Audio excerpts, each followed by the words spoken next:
stand it anymore. I've got to get out of here. I've got to get out of here. Calm down. Get a hold of yourself. Stewardess, please let me handle this. I've got to get Calm down. Now get back to your seat. I'll take care of this. Calm down. Calm down. Get a hold of yourself.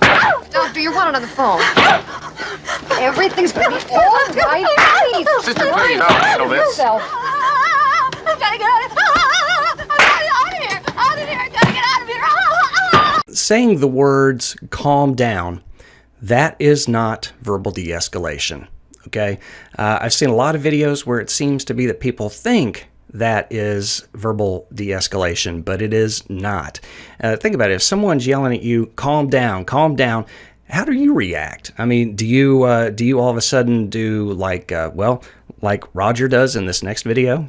Officer, he's not in the house. He's not answering his phone. I'm his guardian. If anything happens to him, I'm responsible. Calm down. Calm down. Okay.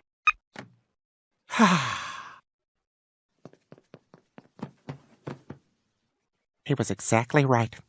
That was good advice. Here's another video for you. Take a look at this one. This is from A&E's Night Watch, and they're going to be dealing with a patient that is heavily intoxicated. And I want you to notice how the younger paramedic that rides in the back of the truck with him, how he reacts to the patient and what his verbal as well as nonverbal and tone of voice, what all of that communication conveys about his feelings toward the patient. Because even though the patient was intoxicated, it kind of seemed like he got the message. On an all-new episode of Night Watch. 23, 2013, from the outside. Copy en route. We get a call for a man down, which is usually someone that's intoxicated for us. Hey, man. Hey. Wake up. I need you to wake up. I noticed that he had this big gash on his head, man. This guy is so drunk, he probably fell down. This dude is out. Yeah. I mean, out. Hey, look, my man. You was drinking tonight, John? You're damn right I was. How much you drunk tonight, my man? I was 2/5. You drunk two fifths? That's all. That's all? That'll take down a whole battalion. What you mean, that's all? All right. We're in an ambulance or a helicopter. Do you feel like you're in a helicopter? Don't piss at my post-socials or my president, please, or I will get violated. No, you won't. You the man. Oh, my God. Oh, you mother... Do not touch me like that again. Are we clear? Yet another instance where machismo got someone hit. And it didn't need to go that way. Think about that paramedic. What was his communication, his tone of voice, his remarks to what the patient was saying? What did all of that communicate? He really came across as kind of a snarky, sarcastic, kind of a jackass, to put it lightly. I mean, good grief, I wouldn't want to have a conversation with that guy if he was talking to me like that. And I'm sure he's probably a really good guy. But, geez, that... it might have been some showing off for the camera. I don't know, but that's a very poor excuse for therapeutic communication. And there was no need to talk to the patient in that manner. And he got hit for it. This guy just walked up. He started yelling and cursing and threw his watch off, threw his shirt off, and he took his undershirt off. It was kind of a strange deal. Come in, okay? We tried to talk to him, find out what was going on, and tried to calm him down. But that definitely didn't work.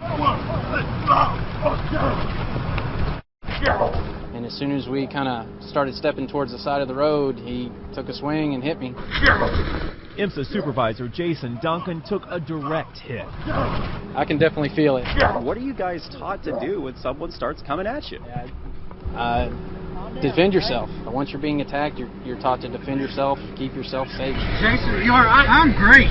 Even when paramedics and police got the guy on the ground, he wouldn't give up. He was still yelling that we're killing him. You're kill me. You're killing me. Eventually, they calmed him down enough to get him in a patrol car. He's going to jail. Photojournalist Rob Hedrick and I both had to tell police exactly what we saw. Saw a guy come up here, took his shirt off. We are the eyewitnesses to this strange street fight. I've had my fair share of people try to attack me. This is a first for a random third person to come up. I did the best I could. Okay, we're going to watch this video again because there's a lot to unpack here. But first off, I want you to look and ask yourself why Jason got punched, okay? First off, let's talk about a little of the background here, though. This guy is in a car accident and very upset about whatever happened. He gets out of the car, he's walking along the shoulder of the road, takes his shirt off, and he's talking trash and basically almost daring anybody to get within arm's reach of him. Now, you notice here in this image, the cops are like at least 5, if not 10 yards away from this guy, and they maintain that distance. They just stand back and let the guy vent over on the side of the street. Jason, the paramedic, though, he later told Kip Teetsort of Defensive Tactics for EMS, DT for EMS, that he felt compelled to approach this guy because the guy was standing over on the shoulder of the road, staring him down. It was like a challenge, and Jason took the bait. He got right up in this guy's space. You probably noticed the bladed stance that Jason took there, which is indicative of being ready to throw down. Okay, it was kind of a bring it kind of body language, and the guy brought it. Now, you'll also notice in this video that the guy appears to pull his punch, almost as though he didn't really want to get into a fight. Instead, maybe what he was doing was being like the Chihuahua over in the corner of the room that just barks and barks and barks, but his bark is worse than his bite, so to speak. But once the barking Chihuahua gets backed into a corner, even though that Chihuahua may have been afraid to try and attack you before, back him to a corner, they're probably going to bite. So take a look at this again. Here this guy is over on the side of the road posturing.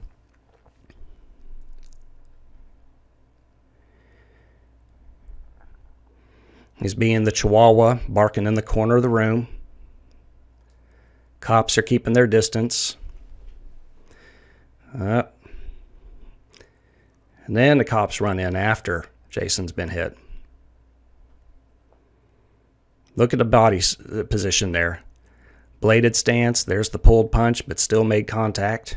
It was a reluctant hit. We need to all get into a better habit of active listening. Active rather than passive. What do we mean by active listening? It's not just simply listening to the person with your ears open and your mouth shut.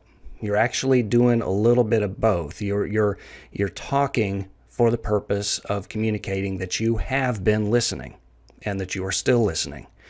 Essentially, it involves the patient being with you. You've got that open body language. You're making eye contact, already communicating that way that you are listening, that you're vested, that you care. What did you hear them say? And not just what did they say with their mouth. What is their body language communicating? Tell them what message you are receiving from them. The patient says, I am really ticked off. I didn't threaten to commit suicide. My parents called 911 and lied about it. I'm not really suicidal, and I'm really ticked off that this cop is telling me I have to go to the hospital against my will. Okay, right there. You can relay back to them. It sounds like you're frustrated.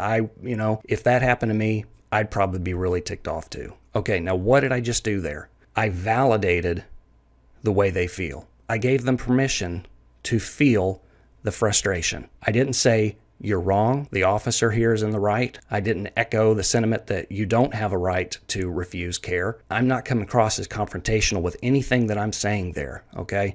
I'm validating their right to feel however they choose to feel about it.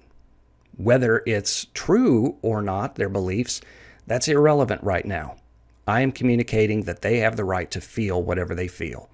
And I'm also empathizing with them, saying, if someone had lied about me, and bear in mind, you're not saying to the patient, yeah, your parents lied. You're not doing that. You're saying, if someone lied about me like that, and I ended up in this kind of situation where my freedom's about to be taken away from me, I'd be irritated too. Okay? Isn't that true? Isn't that how you'd feel? You're not saying that is what's really happening in reality in this particular situation. You're saying that if I felt that that was happening to me, I would be upset too. Okay? By doing that, you are validating their feelings, you're communicating that you're empathizing and you want to understand, and you are on their side. You are there for them. You're their advocate.